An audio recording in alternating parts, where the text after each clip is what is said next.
Hello and welcome to another one of those lovely recaps that people seem to like. And the reason I'm zoomed in like this is so that you got the lovely little reveal when I zoom out that a few map colours have in fact changed. And also a few names as well. So we'll go over that first because it's the most visible kind of thing that's changed so far. Because there have been a few changes to the mod or the save that we're playing as. So, no changes that I've noticed, at least, over around here. Maybe Phoenecia was given some land or something, because it was, pretty sure there was a Menapia that was supposed to be here, but then it was given to Phoenecia and then just, like, grown a bit, so the player that's going to come in there in the next session is not going to be immediately just dead. But that's the only change that I can really see in the tribal areas. Macedon has actually changed to being a black colour, at the player's request. And also, I believe there's another change that's going to be coming in, which is to rename it to Aekidae Macedon, because obviously he's ruled by the Aekids, so it's going to be Aekidae Macedon instead of just Macedon. Similarly, down in Egypt, it's been renamed to Ptolemaic Kingdom. The colour has also changed to the blue that Nabatea gets in Invictus mod. It is really, really lovely blue as well. My own colour has changed. It is a slightly more Canaanite-ish purple, rather than the very pale one. When we've got the deserts, the political map mode just really is very, very... Sorry, the terrain map mode. It's very washed out. It doesn't look very good. So I am actually going to start using the terrain map mode again because it's really nice and I really like it and I do prefer it. Also, we have Asia, who has changed to this golden color. It's also got a new flag, which is kind of cool, which is nice. That's very nice. And finally, Yavana Raja, this guy has also changed. He's now a red color. There's not enough reds on the map. Once Rome dies, there's really no other reds, and this is a much more orangey red than Rome is anyway. I suppose we do have Baetica, which is it's okay. It's a very pinky red, but whatever. Enough talking about colors.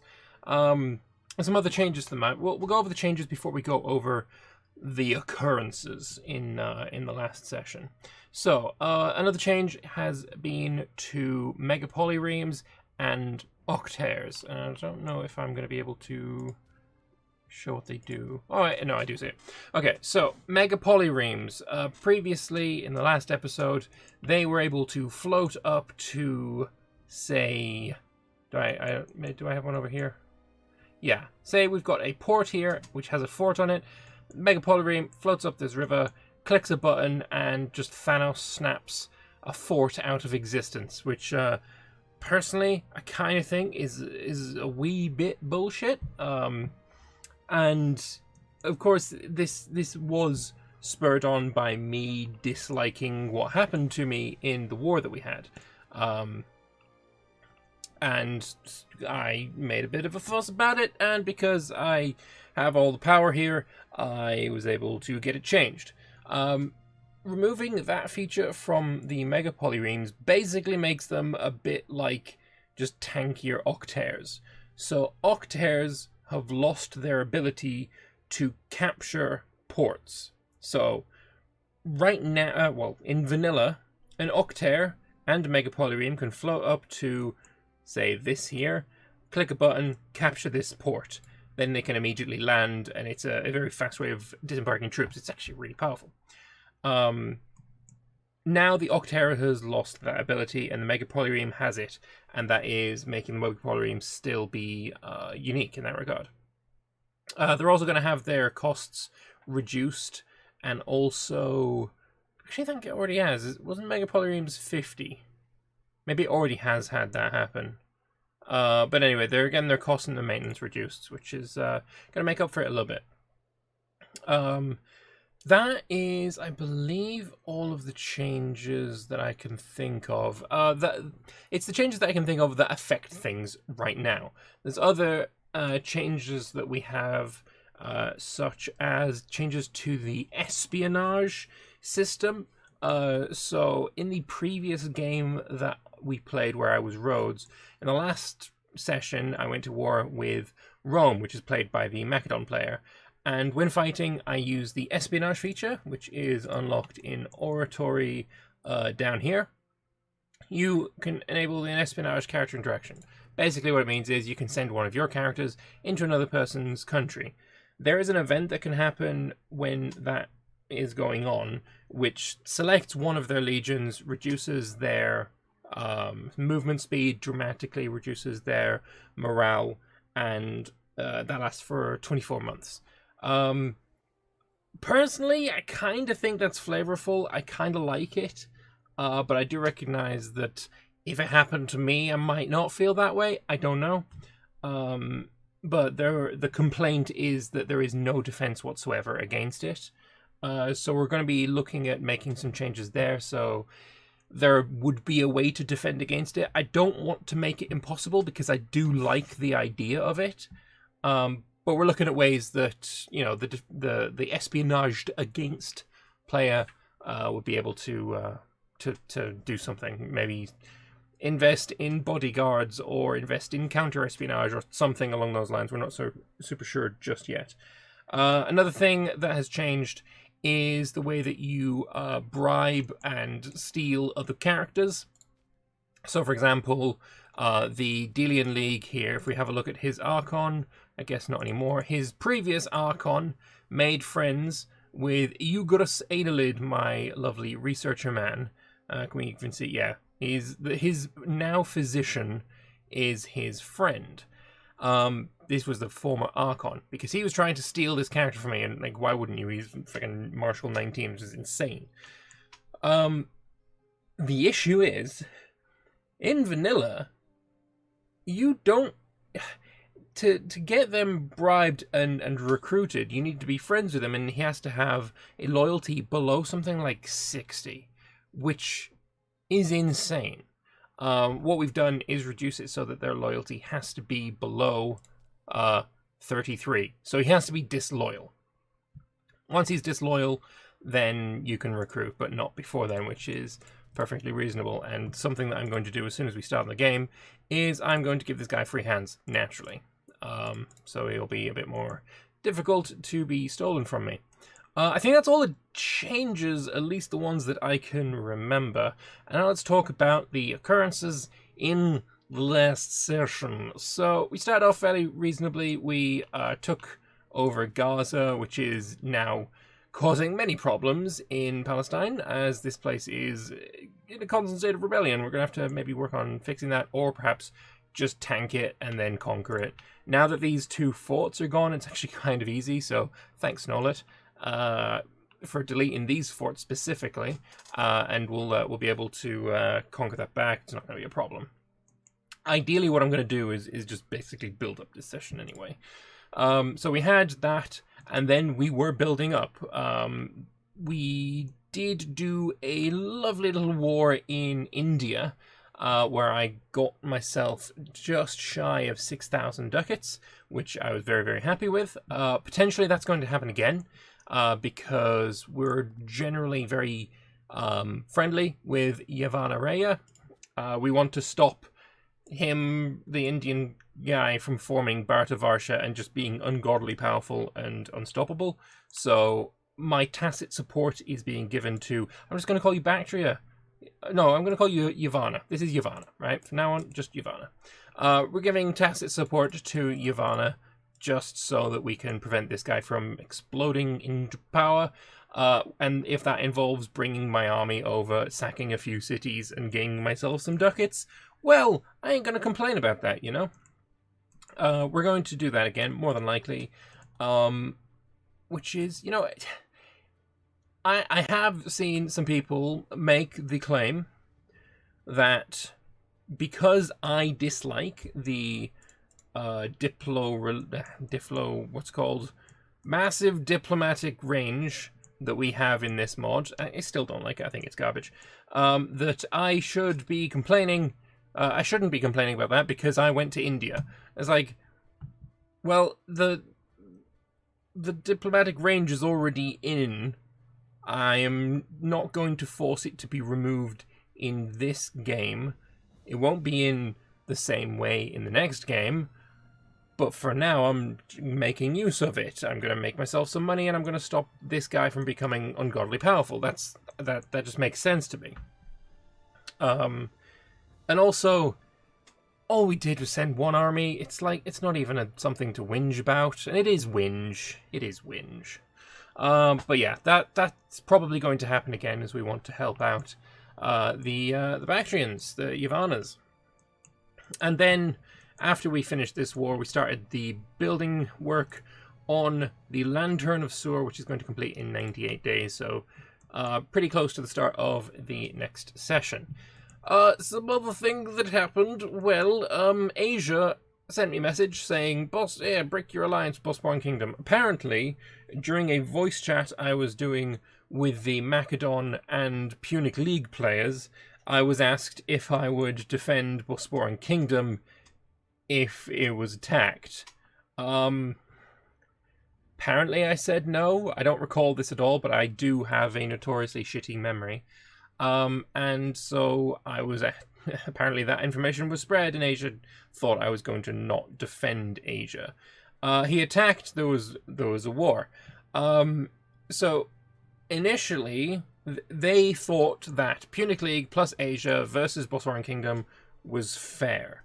I think, from our point of view, Asia alone was kind of strong enough to take on the Bosporan Kingdoms alone, as long as, like, he fought smart battles and not fighting just heavy cavalry on its own in the plains or whatever, because you're not going to win that.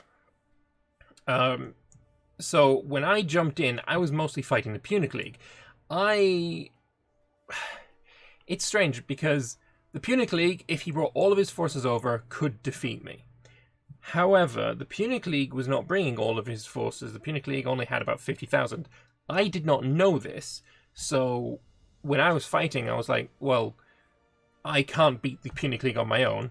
Egypt is not a friend of the Punic League. They have animosity, they don't like each other, so Egypt came in to fight the Punic League, where I was going to help Bosporan or help push Punic League out, just do what I can over here. That was seen by their side as an escalation, though I would argue quite believably, quite objectively, that Dacia being allied to Bosporan Kingdom and being attacked simultaneously by Illyria and Tuscia meant that the block of alliances at this point was Ptolemaic Kingdom, Phoenecia, Bosporan, Dacia versus Asia, Punic League, Tuscia, and Illyria. I would argue that is pretty much an objective reality of the situation. That's just what it was. Saying that this is completely separate, this Illyria, Tuscia versus Dacia war is completely separate, does not fly with me. I don't believe for a moment that that is true, considering they were all in the same voice chat talking about coordinating. When Asia was talking about attacking Bosporan Kingdom and these guys were talking about attacking Dacia, the Illyria player said, we're going to wait until you attack them. So from my point of view, Dacia was sure involved, but that meant that these two were involved too. So when Ptolemaic Kingdom came in, it was more a case of a balancing act rather than tipping the scales obnoxiously into our favor. I still believe that. Their side didn't see it that way. They did not see that this was a part of that war, because Macedon has hostilities with these two.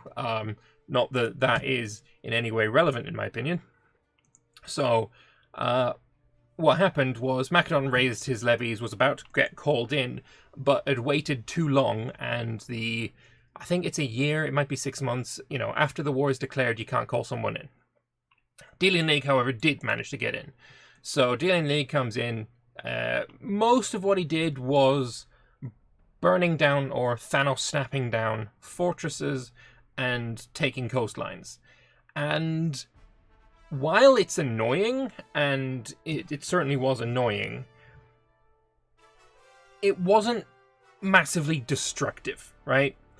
what it cost me was however much it cost me to build a fortress, which I don't even know. 116. So call it 250 ducats is what it cost me, because I was hoping to destroy these anyway. It cost me about 250 ducats. It was not massively painful. This is not the reason that I'm pushing for the nerf of Mega Polyremes. The reason I'm pushing for the nerf of it is because I finally realized just how abusable they are. Because they absolutely are. If he had instead brought his capital levy, which he claims that he didn't have, but obviously that is garbage, and instead broke the walls and stood on my capital instead and sacked it that way, he would have done an awful lot of damage. So thank you for not abusing what you obviously could have abused. So that's the reason Mega Polyremes are dying, is because of the potential of abuse, not because I was annoyed by them. So yeah, Dealing League comes in. Macedon sends ungodly amounts of money to Asia and Dealing League, and would have joined in as well. Considering the war was so finely balanced, Macedon coming in would have tipped the scales massively in their side's favor, without a shadow of a doubt. Like, there is no argument to be made that that wouldn't have happened. And now he has no levies at all. Everything is full legions, so his army is obnoxiously strong, like incredibly strong, to the point of being incredibly scary. So there's that. Yeah, we managed to just barely contain them. There was victories, there was losses, and in the end, there was a white peace called. After the white peace, 2 entire regions were enticed away from BK, which I'm sure there's going to be some war here today, as you know what, it's going to happen again, right? There's going to be another BK versus Asia war. I don't want to join it. I don't particularly give a shit about Asia, but BK is a valuable ally, or rather, he's someone I don't want to be enemies with. Having comfortable borders in the south and the north so I can focus elsewhere is incredibly valuable to me. So hopefully we can keep that kind of relationship going. I don't know. Hopefully. So, yeah, the war happened, the peace was signed, and then, obviously, I had a bit of a whinge about Mega Polyremes. Honestly, most of the whinge was like, okay, we need to make rules about this to make it not happen again, because it is bullshit. And then that also escalated.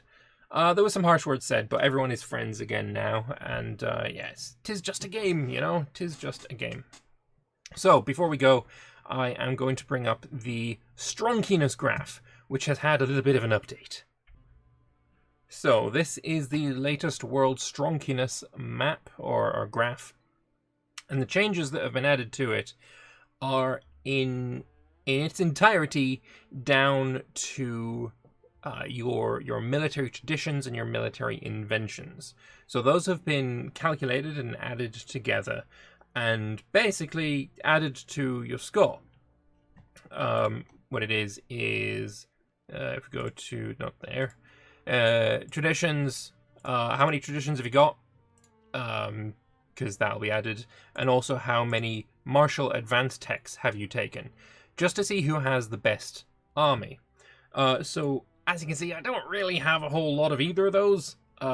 7 martial advances, and however much it was for the traditions. Not a whole lot. 3 there, 4 there, 7 there as well. So not a lot for me. Not a lot at all. But that has changed the World Stronginess graph outcome to, if I can get it back up again, there. So this is the new World Stronginess. We are in 8th place, which is where we've been kind of steadily at 8th place the entire time. There's people that have, marched either side of me, going this way, going back again, and 8th place is generally where we've been holding station. However, that is set to change pretty quickly, and I'll give you one main reason for that. That is because legions are rated as way higher than levies are.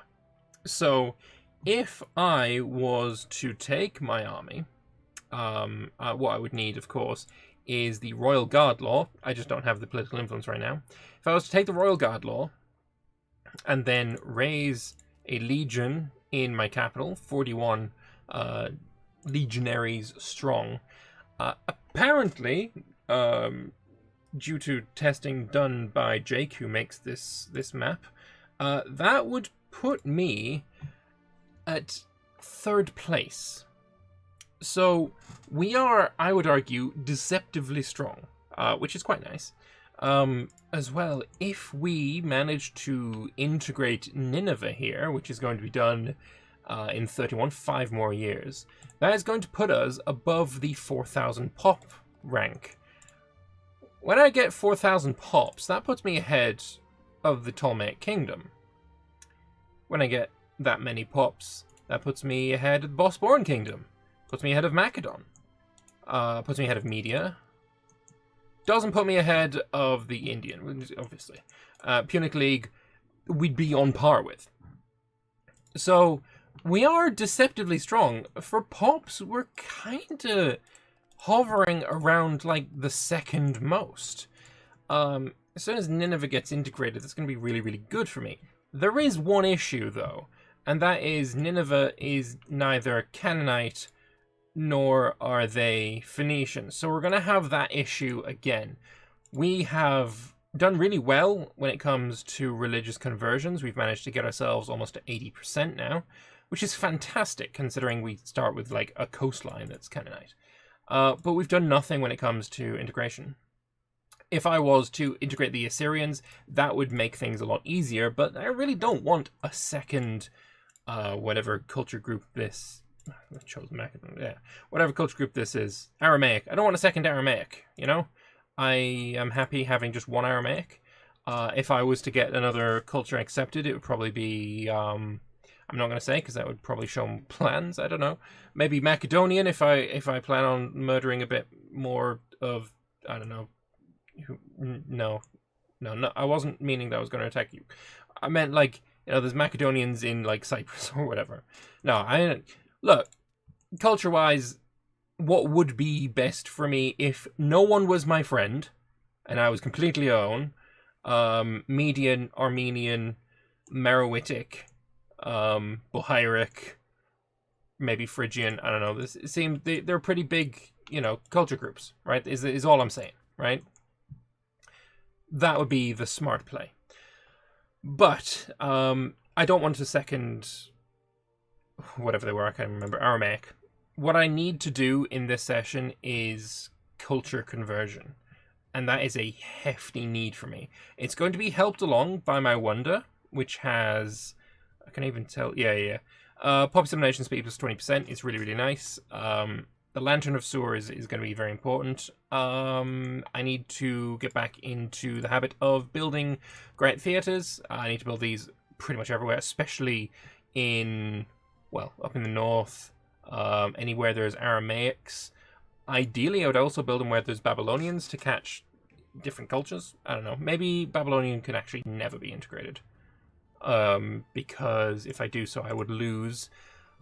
something that I'm also planning on doing, which is accepting or studying their ways of war, which will give me access to the... Oh, we've already done it. Never mind. I did that last time. I forgot completely. I'm terrible memory.